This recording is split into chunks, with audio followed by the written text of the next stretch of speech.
Pag walang traffic officer, anong hahanapin mo? Mayroon ba traffic lights? Wala. So, slow down, proceed with caution. Naka-biting point lang, brake lang siya. So, ang pupuntahan natin ay ilang lane, pang ilang lane? Pantatlong lane. Hindi tayo pupunta sa pang-apat na lane. So, 1, 2, sa patatlo. So, tingnan mo ta. Naka-vibrate lang, tas brake lang siya. Tapos ang tingin left at right.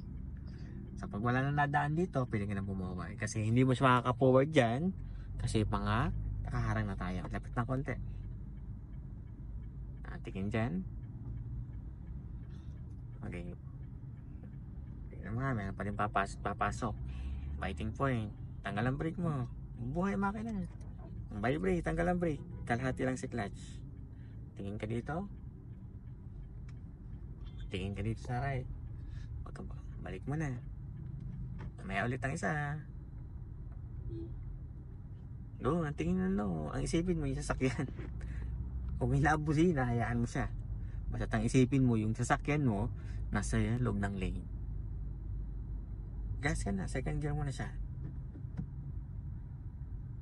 Ganun lang kapag napasok ng lane. Huwag ka matataranta.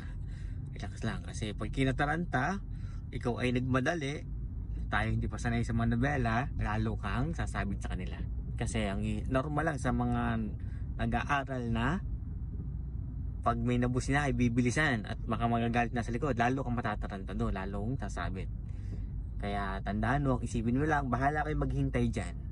Ako'y dahan-dahan dyan sa intersection. Okay?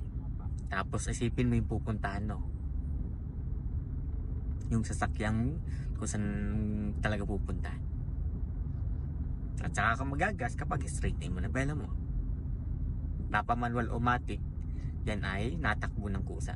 Biting point sa manual, sa matic naman, tanggal lang ang brake, natakbo na. Huwag kang magagas.